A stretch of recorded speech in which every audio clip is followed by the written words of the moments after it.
this is straight out of George Orwell's 1984. Sex crime, sex crime, sex crime.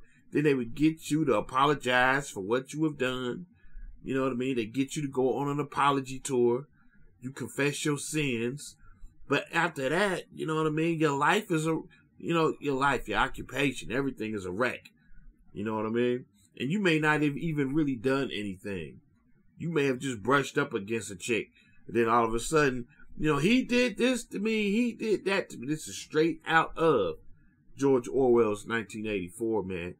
And the people at the top, allow me to put my tinfoil hat on right quick.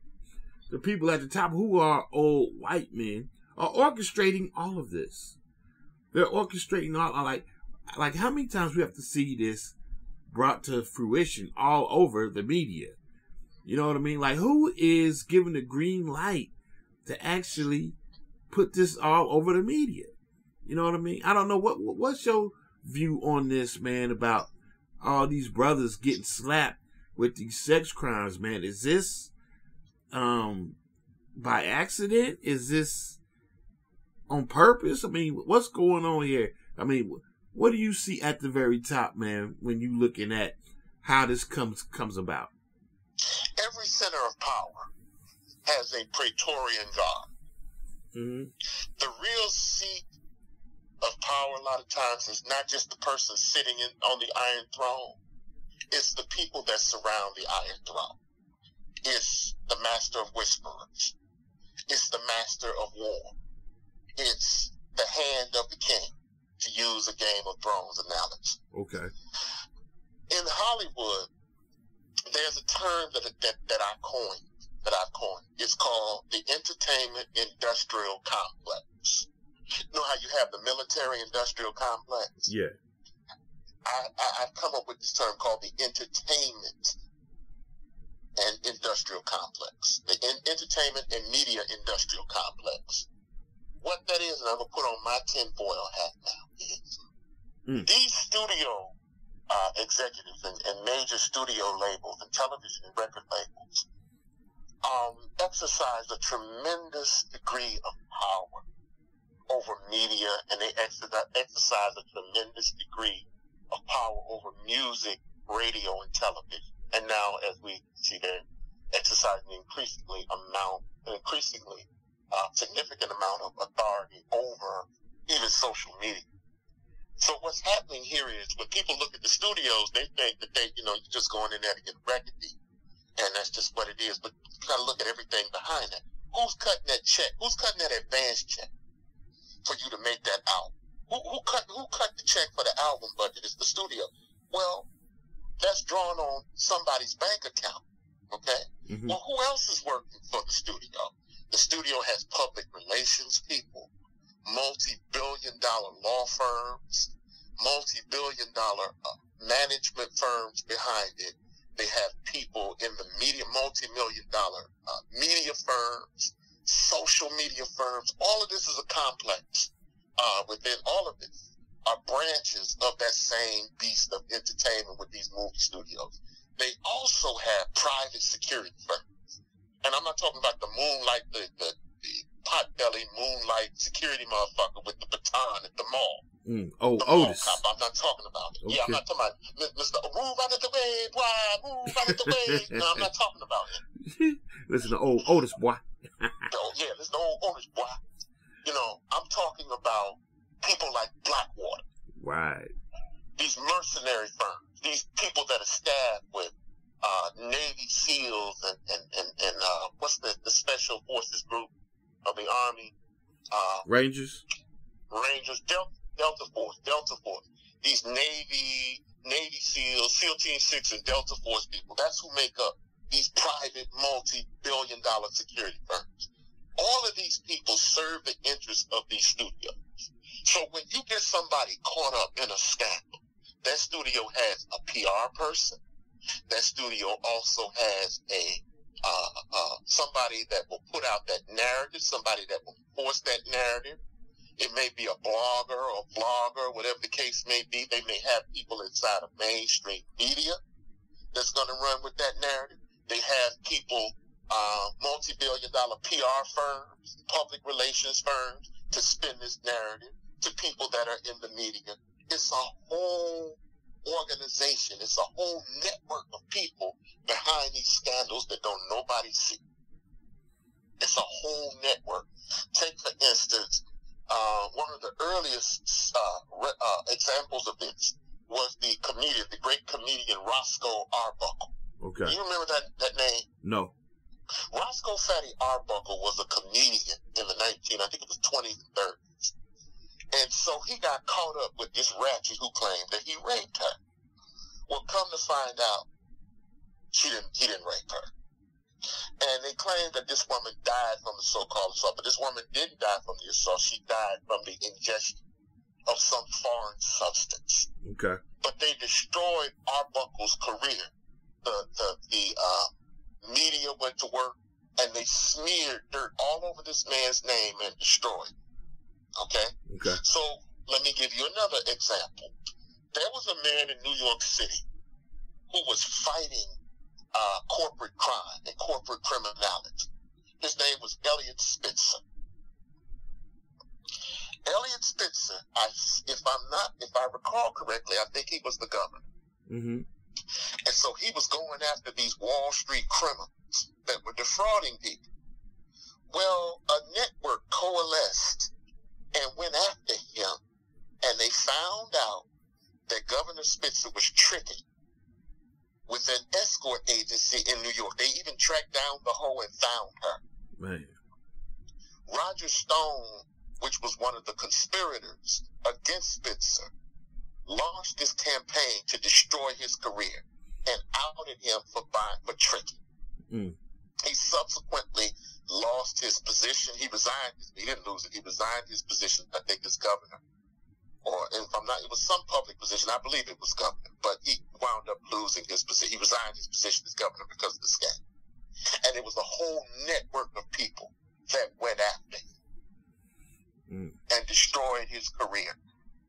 Well, if they did it to Spitzer and they did it to Arbuckle, why the fuck you think they wouldn't do it to Cosby? Why the fuck you think they wouldn't do it to Sean Combs? Why you think they wouldn't do it to Tavis Smiley or Tiger Woods or Russell Simmons? Why you think they wouldn't do it to them? There's always been this great fear of wealth and power being decentralized in American society. And one of the vestiges of wealth and power in American society is the entertainment industry. Because that can make a lot of these niggas wealthy really fast if they know what they're doing. Mm-hmm. And see, with that money, if you get money, see, white folks are not upset with black people if they make a whole lot of money and they just become glorified tricks. $40 million tricks and suckers. White folks don't have a problem with that. Okay. But when you start saying, I want to buy politicians, when you start saying, I want to buy networks, when you start saying, look, I want to change, I want to use my money as a lobbying firm and create PACs and super PACs to change some of these laws. Now it's a problem because now you're talking about the decentralization of power. Mm. So let me get back on the point because I don't mean to stray too far off. You asked about everything that's behind this system, and what I'm saying to you is this is a whole network, bro. It's a whole network that spins these narratives. They have people in the press. They have people on YouTube to spin this shit, these bloggers and these gossip columnists on YouTube to spin this shit. They have these nigger provocateurs to keep this discussion and keep these arguments going. And you have some niggas that just want to be down, and they figure that if they take the side of a lot of these right-wing pundits, that they will get some degree of shine and sponsorship if they help them destroy niggas in this way. It's just good old-fashioned grift. Mm-hmm. And so it is to their advantage to do this because you don't want Bill Cosby buying NBC. Mm. There was a line in the movie called Hoodlum. He said, the guy said in Hoodlum, he said, if one crazy nigga is provoked into coming downtown, they'll all come. I can't have all of Harlem crosses the line. If one crazy nigga is provoked into thinking that he can buy a network, if one crazy nigga is provoked into thinking that he can buy a studio, If have a motion picture studio and put out movies and greenlight projects. If one crazy nigga is stupid enough to think he can do that, then all of them are going to try to do it. So they have to make an example of these people. And making an example of these people means allowing them to gain a certain degree of wealth. A certain degree of wealth that will not allow them to challenge them for power. So that's why Eddie Griffin said, he said, you notice, he said, no black man retires out of this game with his money in his pocket. Damn. Eddie Griffin said this in an interview where he said, none of them get out of the game with their money in their pocket. They either lose it to drugs, which is also promoted by the studio. Right. Not to say these niggas are not responsible, because they are responsible. But when you take these niggas out of the wilds of Chicago and out of the wilds of Harlem, and then you put them in a place, you give them extreme excess, what the fuck you think is going to happen? What do you expect to happen? You see? So, what they're doing is what they're supposed to be doing from their perspective.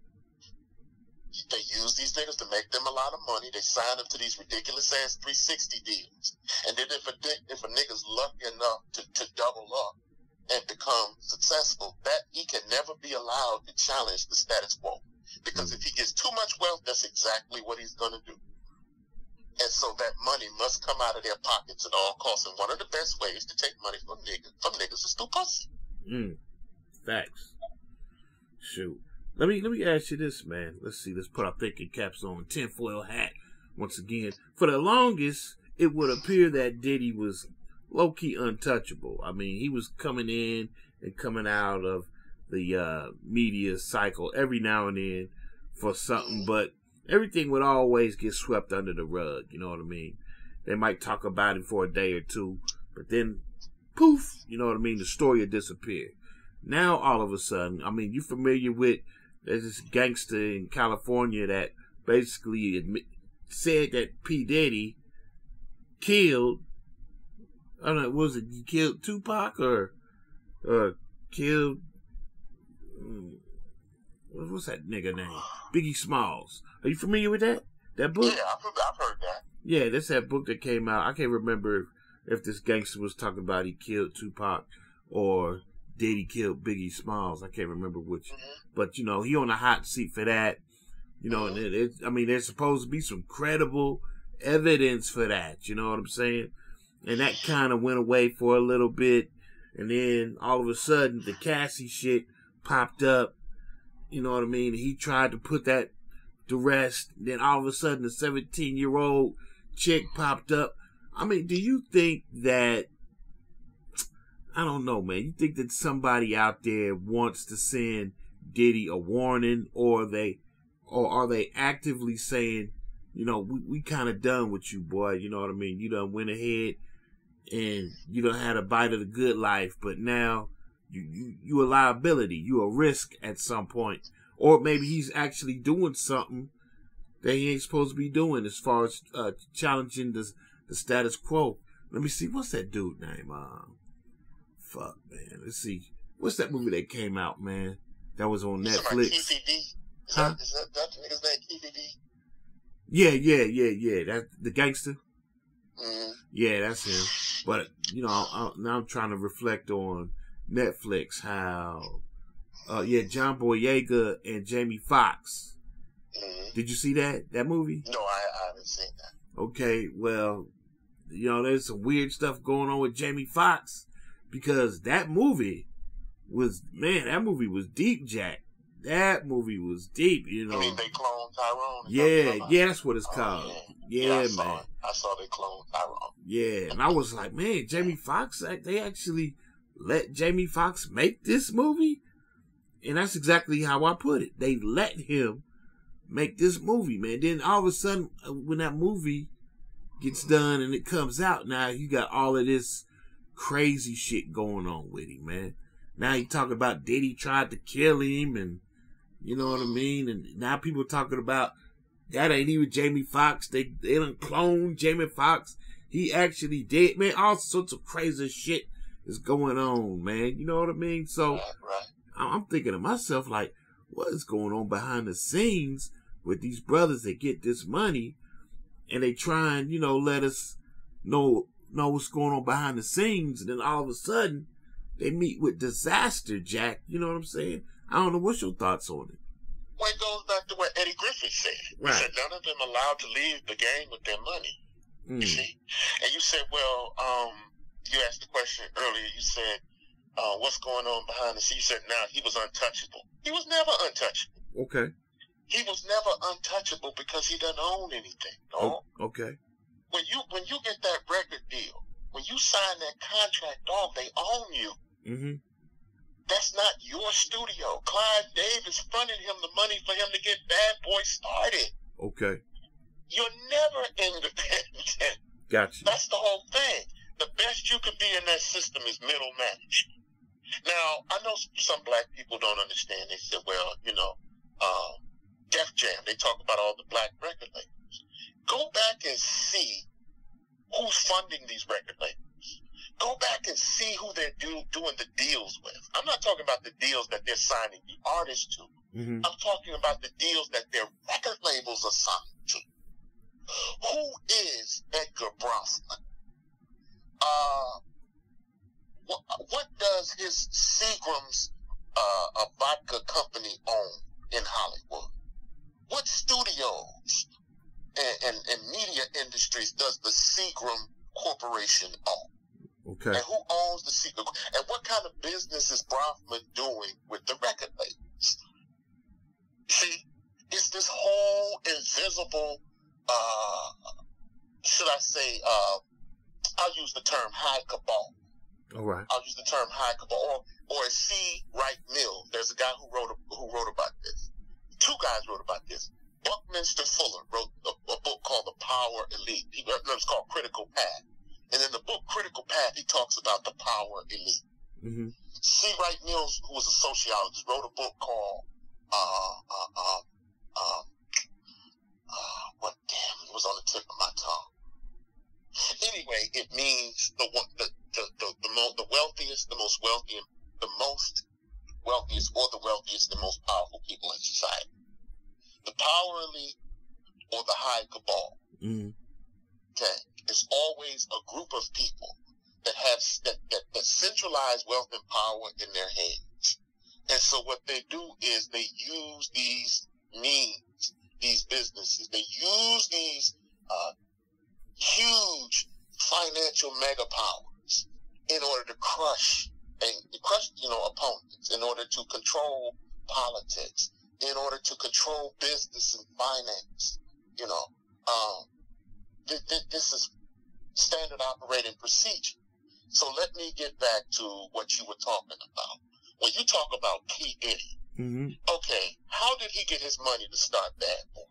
I mean, if you go and look at the movie Notorious, he had the demo tape out, but at one point he lost the backing of the late Andre Harrell. Okay. Well, who stepped in? Clive Davis stepped in.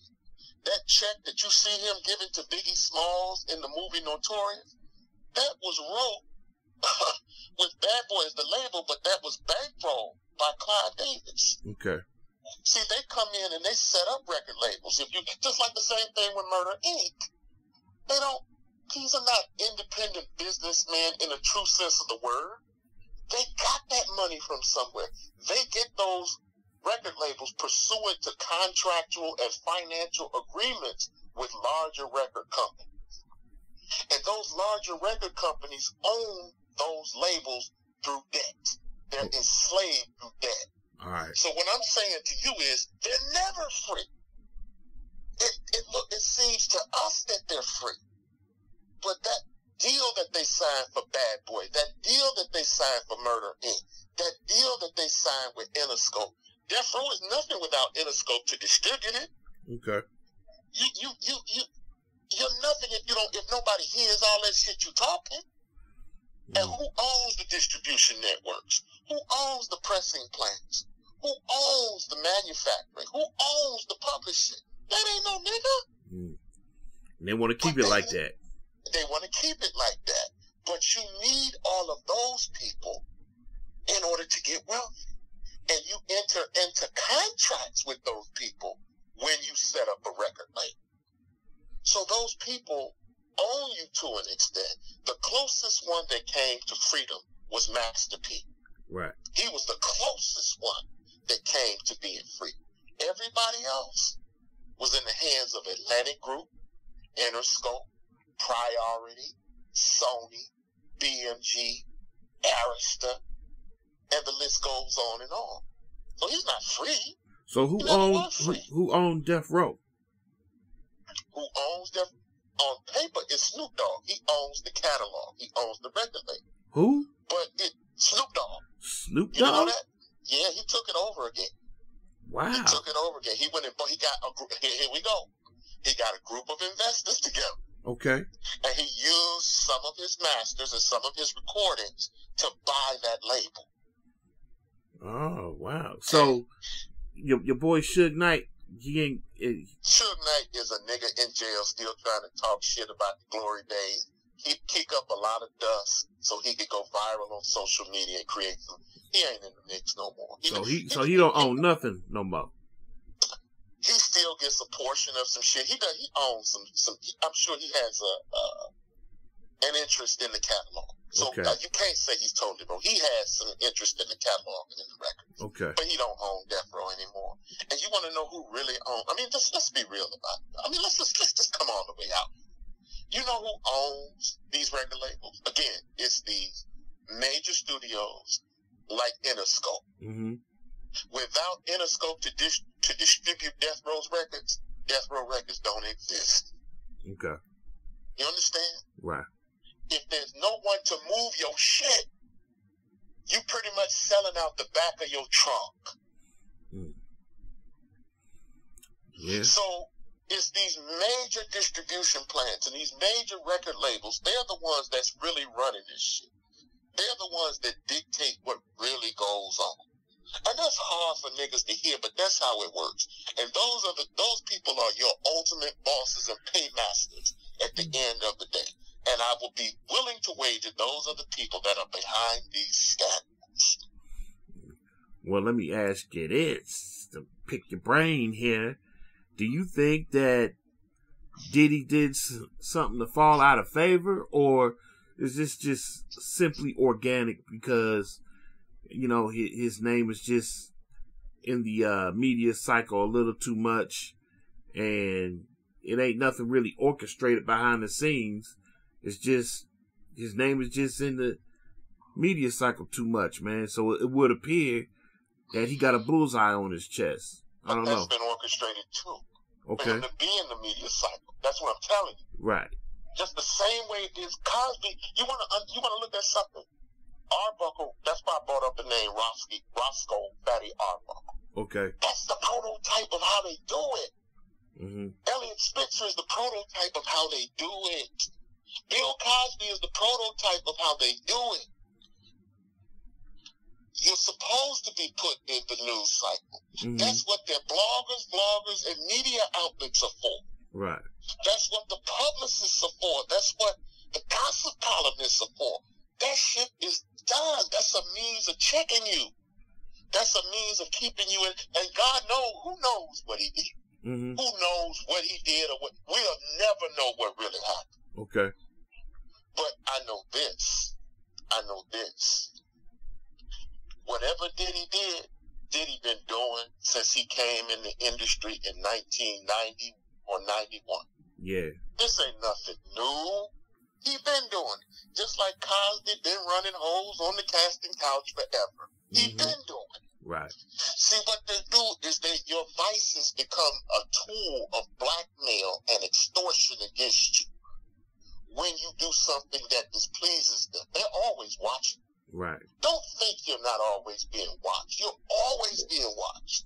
So your vices become the very means by which they can strip you of your wealth and strip you of your power. So if your vice is cocaine, that's what's going to take you out. Right. If your vice is heroin, that's what's going to take you out. If your vice is weed, even though some niggas think it's perfectly safe due to medicinal uses and the legislation is pending in the state houses to make it legal, if that's what your vice is, they're going to find a way to use with weed to slit your throat.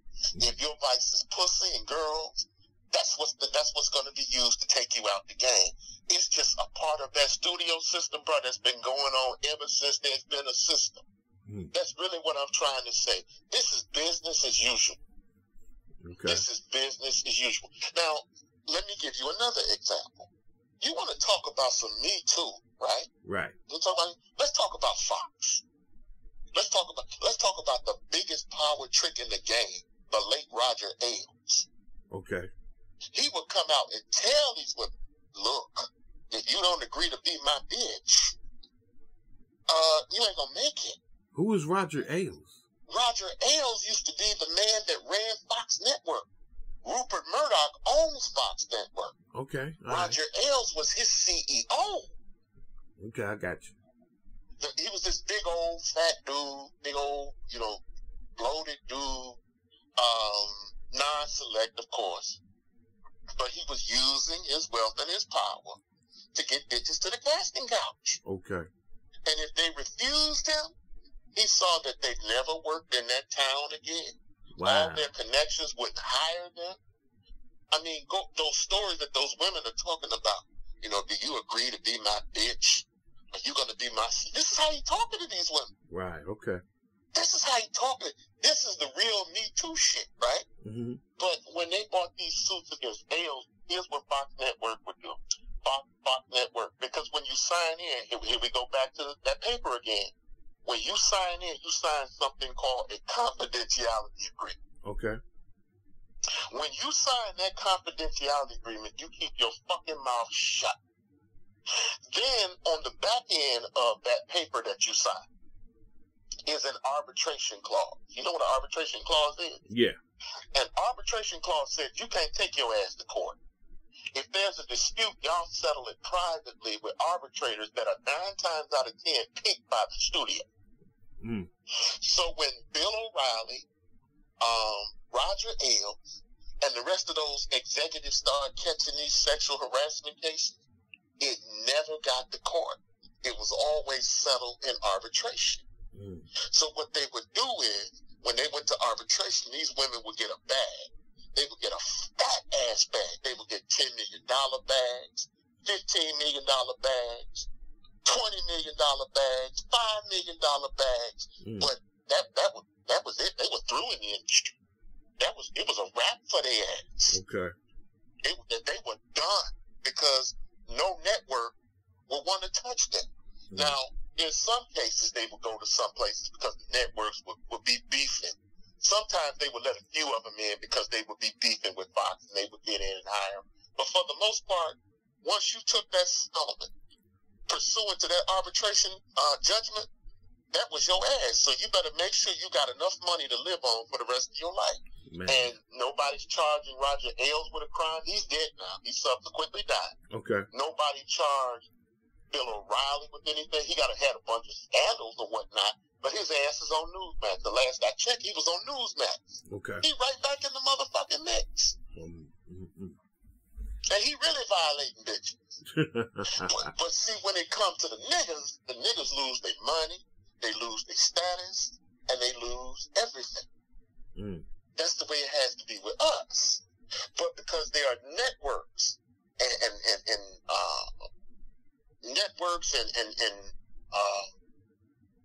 huge centers of power that are around Bill O'Reilly, that are around Roger Ailes, they just cut them bitches a check.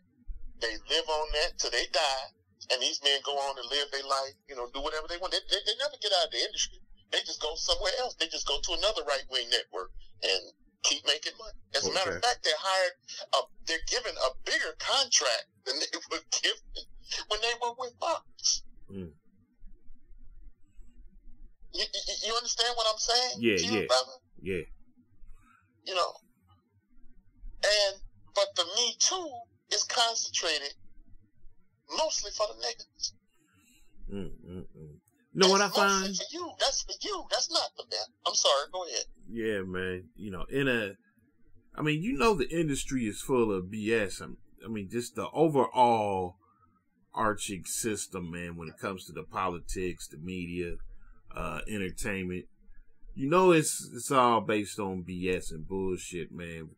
Because when we look at, like, the Jeffrey Epsteins, right? and how they so-called locked him up and he so-called killed himself.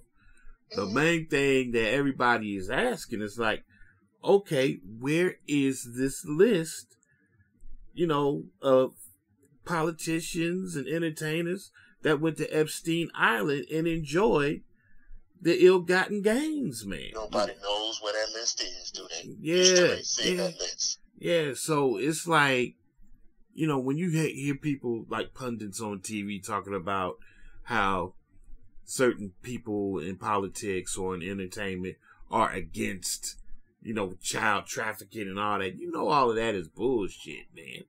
You know what I mean? Because from the top down, they are not going to let y'all see that list. You know what I mean? No, but something similar happened back in 1989 or 91 with Sidney Biddle Barrows, the Mayflower matter. Oh, yeah.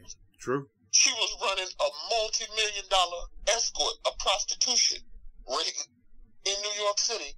And when they arrested her, she said, well, during her trial, they wanted some information from her. And they said, well, if they were going to prosecute her on that felony, she would have to bring her black book. Her attorney said, well, if I'm going to do this, I'm going to bring her black book. Mm-hmm. And in her black book were heads of state. Yeah.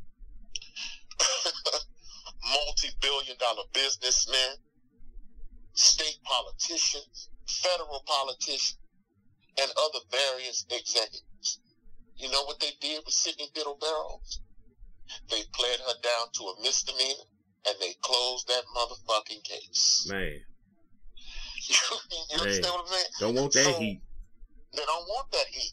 So you will never find those black books. Those black books are never going to see the light of day.